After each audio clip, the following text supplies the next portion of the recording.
Hello दोस्तों, आप सभी को मगध क्लासेस के यूट्यूब चैनल पे हार्दिक स्वागत है। विद्यार्थियों, मैं आपको बाल विकास और शिक्षा शास्त्र के अंतर्गत आज बहुत महत्वपूर्ण टॉपिक पढ़ाने जा रहा हूं, बुद्धि। जैसा कि आप लोग यहाँ पे देख रहे हैं, बुद्धि को हम लोग पढ़ते हैं इंटेलिजेंस। अब आप लोग बताइए कि बुद्धि कहाँ होता है? बुद्धि शरीर में होता है या मस्तिष्क में होता है? तो आप जवाब देंगे बुद्धि कहाँ होता है? मस्तिष्क में होता है। बिल्कुल, बुद्धि मस्तिष्क में होता है। तो क्या आप लोगों को दिखता है? तो आपका जवाब होगा नहीं। तो बुद्धि मूर्त संपर्क है या अमूर्त? तो आप जवाब देंगे क्या? अमूर्त संपर्क है। अब बताइए, बुद्धि यहाँ पे उत्पन्न किया जाता है या बुद्धि जन्मजात होता है? तो आपका जवाब क्या होगा? जन्मजात। यानी बुद्धि जो है वो आपका अमूर्त जन्मजात क्या है? योग्यता है। और बुद्धि शब्द का प्रयोग सबसे पहले गाल्टन ने किया था। किसने किया था? गाल्टन ने। जैसे आप लोग बुद्धि के संदर्भ में विभिन्न तथ्यों को आप लोग जानते हैं कि बुद्धि कार्य करने की क्षमता है। बुद्धि क्या है? भिन्न भिन्न प्रकार की योग्यताओं का नाम क्या? बुद्धि है। जो कुछ भी आप सीखते हैं, जो कुछ भी आप क्रियाकलाप करते हैं, वो सब आपका क्या है? बुद्धि है। तो बुद्धि से संबंधित यहाँ पे थोड़ी सी आप बात समझ लेंगे कि बुद्धि का प्रयोग सबसे पहले किसने किया? फ्रांसिस गाल्टन ने किया था। और बुद्धि जो होता है वो आपका अमूर्त संप्रत्यय होता है, जो कहां उपस्थित होता है? आपके मस्तिष्क में। भिन्न भिन्न प्रकार की योग्यताओं का नाम क्या है? आपका बुद्धि है। और बुद्धि यदि आपके पास होगा तो आप जीवन के समस्याओं को क्या कर लेंगे? हल कर लेंगे।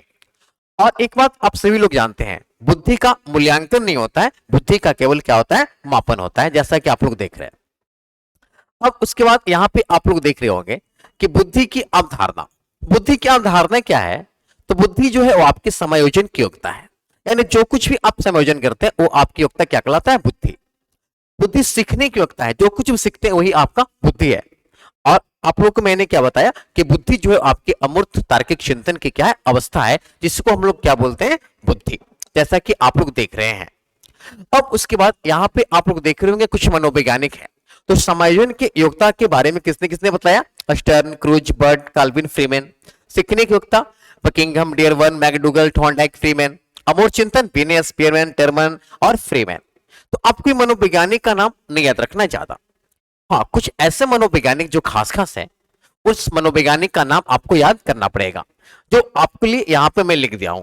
तो यहाँ पे आप लोग देखेंगे बिने। एक बिने मनोवैज्ञानिक थे जिन्होंने क्या किया कि बुद्धि का सिद्धांत सबसे पहले दिया। और बिने ने क्या बताया कि बुद्धि में चार शब्द निहित होता है।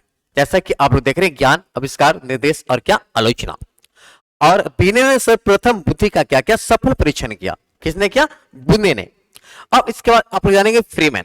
फ्रीमैन ने बताया कि बुद्धि समायोजन और अधिगम और अमूर्त चिंतन की योग्यता है। ये किसने बताया? फ्रीमैन। उसके बाद बकिंघम ने क्या बोला कि बुद्धि सीखने की योग्यता है।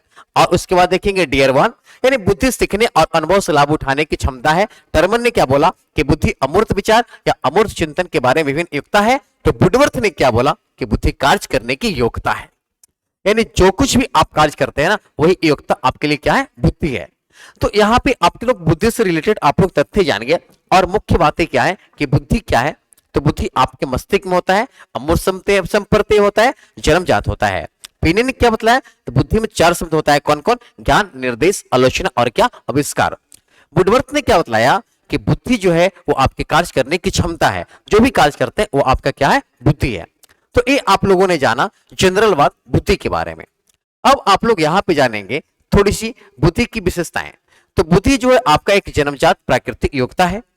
और बुद्धि अमूर्त संप्रत्यय है, जैसा कि आप लोगों ने जाना। बुद्धि परिवर्तनशील एवं विकासशील होता है। बुद्धि पर सर्वाधिक प्रभाव किसका पड़ता है? वातावरण का, आप लोग जैसा कि जानते हैं। और प्रशिक्षण, शिक्षा, वंशानुक्रम आदि का प्रभाव पड़ता है। यदि प्रभावित करने वाले कारक पूछे ना, तो ऑटोमेटिक व्यवस्था है। आप कुछ भी लिख दे और बुद्धि को क्या करेगा? प्रभावित करेगा, है ना। जैसा कि आप लोग यहाँ पे देख रहे होंगे, बुद्धि जो होता है ना, वो आपकी लंबवत भी होता है और क्या होता है? क्षैतिज विकसित होता है। यानी यहाँ पे आप लोग देख रहे होंगे कि प्रारंभ में बुद्धि क्या होता है? लंबवत, और उसके बाद क्या होता है? आपका क्षैतिज। अब यहाँ पे आप लोग देख रहे होंगे ज्ञान। तो यदि आप बुद्धि अर्जित करते हैं ना, तो बुद्धि से क्या करेंगे? आप ज्ञान को बढ़ा सकते हैं। बिल्कुल, बुद्धि के द्वारा आप ज्ञान बढ़ा सकते हैं।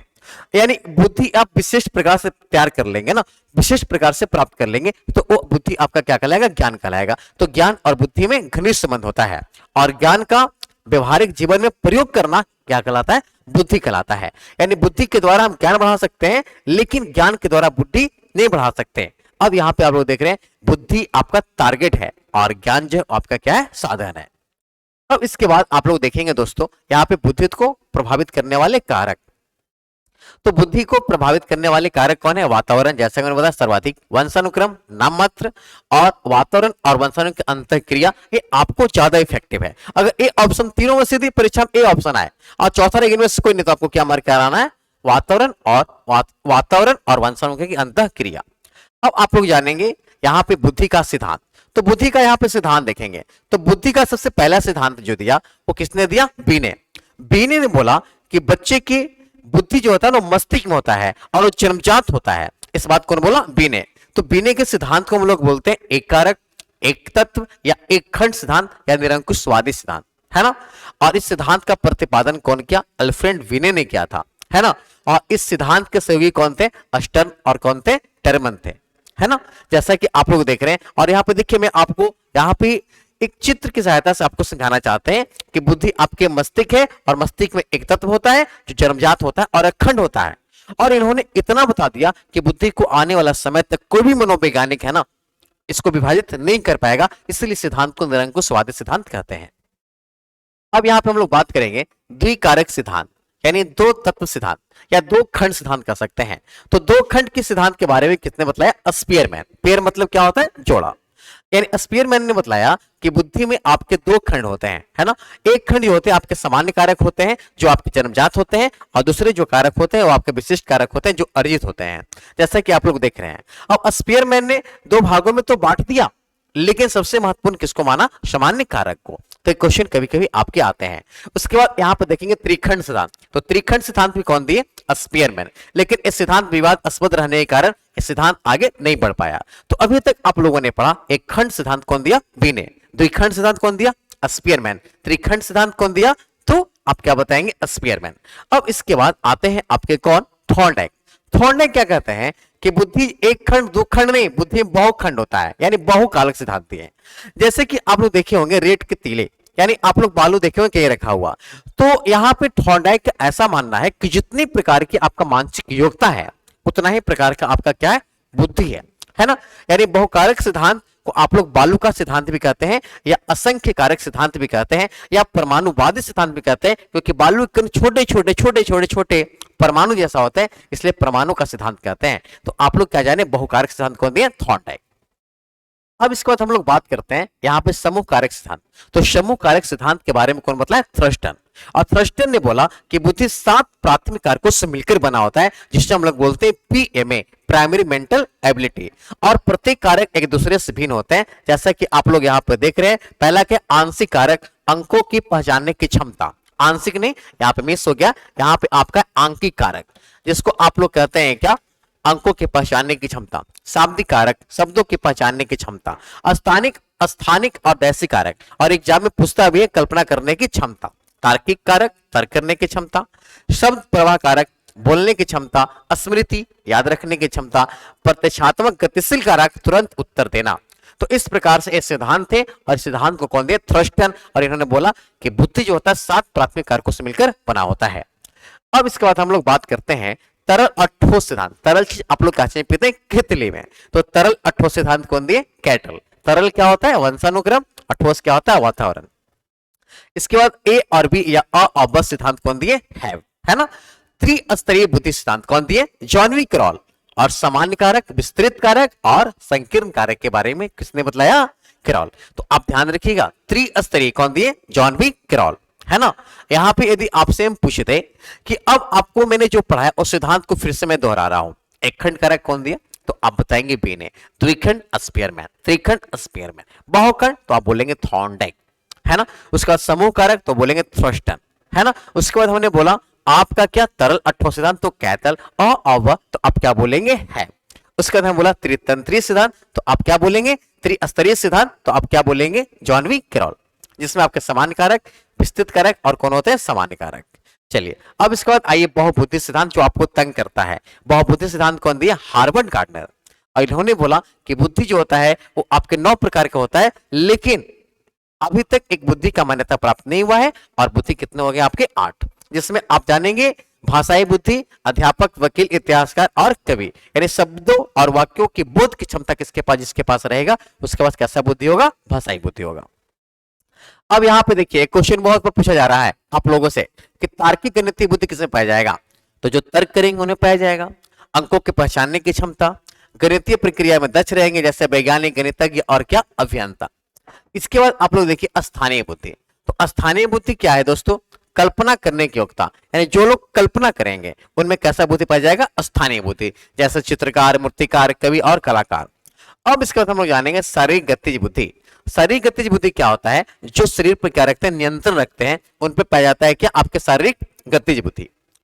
अब उसके बाद देखिए जैसे पायलट, डांसलर और जो भी गामक कौशल जो भी करता है वो अपने शरीर पर नियंत्रण करता है, तो उससे पाया जाता है शारीरिक गतिज बुद्धि। अब आप लोग देखेंगे संगीतज्ञ की बुद्धि कौन होता है, तो संगीत गायन जैसे लता मंगेशकर, किशोर कुमार, ये सब संगीतज्ञ बुद्धि हो गया। अब देखिए यहाँ पे आप लोग हमारी बात को समझ लीजिए। एक होता है यहाँ पे आप लोग देखेंगे थोड़ा सा यहाँ पे नजरअंदाज आप लोग कर लेंगे, थोड़ा सा यहाँ पे गलत लिखा हुआ है। एक होता है अंतर व्यक्तिक बुद्धि और एक होता है अंतरा व्यक्तिक बुद्धि। तो अंतर को आप कहते हैं अंतर व्यक्तिक बुद्धि भी, और अंतरा को कहते हैं अंतः व्यक्तिक बुद्धि, है ना। तो अंतरा को आप इंग्लिश में कहते हैं क्या, इंट्रापर्सनल, क्या बोलते हैं, इंट्रापर्सनल। और आप अंतर को क्या बोलते हैं, तो आप इंटरपर्सनल बोलते हैं, क्या बोलते हैं, इंटरपर्सनल। इंटरपर्सनल जो होता है ना वो आपके एक दूसरे से, अंतर मतलब किससे अंतर करेंगे, एक दूसरे से, और अंतरा मतलब अपने आप से। तो अंतर व्यक्तिक बुद्धि के बारे में कौन बतलाया था, वाइगोत्स्की। किसने बतलाया था, वाइगोत्स्की। और वाइगोत्स्की ने क्या बोला था कि बच्चे जो है ना जो कुछ सीखते हैं वो समाज से सीखते हैं और सामाजिक भाषा को अपनाते हैं। किसने बोला था, वाइगोत्स्की। तो जहां भी अब यदि अंतर व्यक्तिक बुद्धि आएगा तो आप लोग क्या मारेंगे, वाइगोत्स्की, और जहां अंतरा रहेगा तो आप क्या मारेंगे, क्या मारेंगे, अपने आप को। यानी अंतरा मतलब क्या, देखिए लिखा हुआ है, भावना, संवेग, मूल, प्रवृत्ति, योग्यता, अपने आप को समझना। और यदि दूसरे की भावना, योग्यता और संवेग को समझते हैं तो वहां पे क्या होगा, अंतर। अब इसके बाद देखेंगे प्रकृतिवादी बुद्धि। तो किसान के पास प्रकृति बुद्धि होता है, पानी पड़ता है और बीज को बो देता है ना। मौसम वैज्ञानिक हो गए, ये सब प्राकृतिक बुद्धि हो गए, है ना। तो देखिए आपको परेशान क्या करेगा, तो आपके तार्किक बुद्धि, शारीरिक गतिज बुद्धि तंग करेगा, अंतर व्यक्तिक और अंतरा व्यक्तिक। तो आप फंसिएगा नहीं यहाँ पे, प्राकृतिक बुद्धि किसान के पास होता है। अब अशिष्टवादी बुद्धि, है ना, इस बुद्धि का ना मान्यता प्राप्त नहीं है, जो बाबा दुनिया का पूरा रहस्य बताते हैं, है ना। तो इस बुद्धि का मान्यता सरकार अभी तक नहीं दिया है। अब यहाँ पे आप लोग जानेंगे त्रिआयामी सिद्धांत, ठीक है ना, या त्रिविमीय सिद्धांत, या इसको हम लोग बोलते हैं बुद्धि का मॉडल सिद्धांत, जो दिए कौन, जेपी गिलफोर्ड। और इसमें आपके तीन है, तीन आयाम में, पहला विषय वस्तु, संक्रिया और उत्पाद। और इस प्रकार से आप देख रहे हैं तो 6 5 30 और टोटल कितना हो गया, 180। लेकिन मान्यता प्राप्त कितना का बुद्धि का, 150। यानी बुद्धि का मॉडल सिद्धांत कौन दिया आपको, जेपी गिलफोर्ड। और इसमें आपके तीन है, कौन कौन, क्या क्या, तो बताइए, संक्रिया, उत्पाद और क्या, विषय वस्तु, है ना। इस प्रकार से आप लोग देख लेंगे। अब इसके बाद हम लोग बात करते हैं कि गिलफोर्ड ने यहाँ पे जो बुद्धि दिया इसमें आपके 180 है, लेकिन मान्यता प्राप्त कितना हो गया, 150 का। अब त्रितंत्रीय बुद्धि सिद्धांत देखिए, एक त्रिस्तरीय था, त्रिस्तरीय कौन दिया, जेवी क्रॉल। त्रितंत्रीय कौन दिया, तो यहाँ पे बोलेंगे कि आप स्टेनबर्ग, जिसमें आपके तीन है, संदर्भ, घटक और अनुभव। क्लियर है, याद रखिएगा। आपके सीटेट में प्रश्न पूछा गया है कि कौन त्रिस्तरीय सिद्धांत में शामिल नहीं है या त्रितंत्रीय में शामिल नहीं है। आपका ऑप्शन दिया था त्रितंत्रीय सिद्धांत में संदर्भ, घटक, अनुभव और अधिगम, तो कौन शामिल नहीं है, अधिगम। अब बुद्धि का प्रदर्शन सिद्धांत कौन दिया, तो आप बताएंगे थॉमसन। अब आइए बुद्धि का मापन। तो बुद्धि का मापा जो सिद्धांत दिया वही मापा। तो बुद्धि का मापन सबसे पहले कौन किया, बिने। और बिने के एक सहयोगी था साइमन। तो बुद्धि का मापन सबसे पहले हुआ बिने साइमन स्किल से। और जब बिने ने बुद्धि को मापा तो बच्चों का बुद्धि वास्तविक आयु से नहीं मापा, मानसिक आयु। मानसिक आयु समझते हैं, मेंटल एज। जैसे एक 10 साल का लड़का जो है ना वो 15 साल के लड़का इतना सोच रहा है, तो 10 साल का लड़का का मेंटल एज कितना हो गया, 15 साल हो गया। यानी समझ गए, यानी मस्तिष्क के अनुसार उनका किया जाता है कि कितना काम कार्य क्षमता है, उसी को कहते हैं मानसिक आयु। जैसे कि आप लोग यहाँ पे देख रहे हैं कि यदि कोई 6 वर्ष का बालक 15 वर्ष के व्यक्ति का दिमाग रखता है या सोचता है तो 15 वर्ष के बालक का मानसिक आयु हो गया। अब इसके बाद समझ लीजिए कि बुद्धि का मापन किसने किया, बिने ने किया, और साइमन इसका दोस्त था, तो स्केल का नाम क्या था, बिने साइमन स्केल। अब यहाँ पे बुद्धि मापन के आधार पे तीन प्रकार के बुद्धि होते हैं। एक समान बुद्धि, समान बुद्धि मतलब जिस स्तर पर पढ़ रहे हो उस स्तर सब जानते हैं तो समान बुद्धि हो गया। आप जिस वर्ग में पढ़ रहे हो उसका जवाब नहीं दिया तो आप मंद बुद्धि कहोगे। जिस स्तर पर पढ़ रहे हैं उससे उच्च क्लास के जवाब देते हैं तो आप क्या हो गए, उच्च बुद्धि, जैसा कि आप लोग ने यहाँ पे देखा। अब उसके बाद आप लोग देखेंगे बुद्धि लब्धि। तो क्वेश्चन सीटेट में बहुत बार आया है कि बुद्धि लब्धि का प्रयोग सबसे पहले किसने किया, तो बुद्धि लब्धि का प्रयोग सबसे पहले किसने किया, अस्टर ने किया। और बुद्धि लब्धि का सबसे पहले सही और सुटेबल सूत्र कौन दिया, तो आप बताएंगे क्या, टर्मन। और बुद्धि लब्धि का यहाँ पर सूत्र आपका क्या आ गया, मानसिक आयु बट्टे वास्तविक आयु अगुने क्या 100। अब इसमें न्यूमेरिकल भी आपको देता है, जैसे यहाँ पे आप देखेंगे 10 वर्ष के व्यक्ति 12 वर्ष के आयु बराबर दिमाग रखता है तो इसका बुद्धि लब्धि क्या होगा। तो 10 वर्ष के व्यक्ति 12 वर्ष का आयु इतना ना, यानी मानसिक आयु कितना हो गया दोस्तों 12 और वास्तविक आयु 10 और गुने कितना हो गया 100, तो काट लीजिए। तो इसका बुद्धि लब्धि कितना आ गया 120, जो आपका ऑप्शन क्या हो गया बी। 10 वर्ष का व्यक्ति जो 160 अंक लिया हुआ उसका मानसिक आयु क्या होगा, यहाँ पे 160 अंक क्या है तो एक बुद्धि लब्धि है, 120 अंक क्या है बुद्धि लब्धि है, तो बस यहाँ पे सेट कर लीजिए। यानी कहने का अर्थ है कि 160 कितना रखता है, तो 10 वर्ष का व्यक्ति 160 अंक लीजिए, मानसिक आयु क्या होगा, तो 160 बराबर यहाँ पे मानसिक आयु ऊपर x मान लीजिए और बताइए कितना एज दिया है 10 अगुने कितना 100, तो आप काट दीजिए 100 से 100 और ऊपर से ऊपर कटता है, यानी x बराबर क्या आ गया आपका 16, यानी ऑप्शन क्या हो गया 16। अब देखिए अगला क्वेश्चन, करीना क्लास 3 की छात्रा है जो 10 साल की है और वह 5वीं क्लास का राकेश जो 11 साल का है उसके प्रश्नों का जवाब देती है तो इसका बुद्धि लब्धि क्या होगा। अब आइए समझ लीजिए, 3 क्लास 3 की छात्रा है, 10 साल की, 5वीं क्लास की 11 साल की छात्रा उसका जवाब देती है, यानी इसका मानसिक आयु कितना हो गया 11 अब बटे 10 अगुने कितना हो गया 100, 100 से 100 कट गया, यानी बुद्धि लब्धि कितना है 110। तो इस प्रकार से आप लोगों ने जाना क्या, बुद्धि लब्धि पे संबंधित प्रश्न। अब यहाँ पे बुद्धि लब्धि के आधार पे विद्यार्थियों का वर्गीकरण किया गया है, जो आप लोग यहाँ पे देख लें। यदि बुद्धि लब्धि जिस विद्यार्थियों का 140 से ऊपर होगा वो कैसे होंगे, प्रतिभाशाली होंगे, है ना। और एक क्वेश्चन आते जाते हैं, है ना। अब वहां पे 130 से 139 के होंगे और श्रेष्ठ बुद्धि होंगे, 120 से 129 श्रेष्ठ बुद्धि होंगे। और एक देखिए आपसे पूछेगा कौन कौन, सबसे पहली बात समझ लीजिए, एक तो पूछेगा आपका 140 से 140 से ऊपर क्या होगा आपका प्रतिभाशाली बुद्धि। उसके बाद आप लोग इस थोड़ा सा ग्राफ को देख लेंगे। अब उसके बाद हम बता दें आपको सामान्य बुद्धि जिसको आप औसत बुद्धि कहते हैं, तो औसत बुद्धि कौन होंगे, जिनका बुद्धि लब्धि कितना होगा 90 से 110 होगा। तो आप लोग यहाँ पे देखेंगे 90 से 110 सामान्य बुद्धि या औसत बुद्धि कहते हैं। मंद बुद्धि कौन होंगे, जिनका बुद्धि लब्धि 80 से 90 के बीच होगा। उसके बाद चल बुद्धि कौन होंगे, जिसका बुद्धि लब्धि 25 से कम होगा। तो इस प्रकार से आप बुद्धि लब्धि को देख लेंगे। तो विद्यार्थियों मैंने आज जो अपने ऑफलाइन क्लासेज में जो बुद्धि का क्लास पढ़ाया था उसका एक वीडियो है, ताकि जो विद्यार्थी आज हमारे यहाँ क्लास ऑफलाइन नहीं कर चुके हैं उन विद्यार्थियों को काम दे। और विद्यार्थियों आपका एग्जाम तय समय सीमा में ही होगा, इसके लिए हम लोग ऑनलाइन सेट प्रैक्टिस स्टार्ट करने जा रहे हैं। तो यदि आप लोग को कोई प्रॉब्लम है तो आप हमारे मगध क्लासेस से जुड़े, जहां निरंतर ऑफलाइन और ऑनलाइन बैच प्रारंभ है। और आप हमारे बातों से सुनते सुनते हमारे अनुभव से सीट पास कर जाएंगे, ये हमारा दावा है। तो जरूर आप संपर्क करें। तब तक के लिए आप सभी विद्यार्थियों को नमस्कार।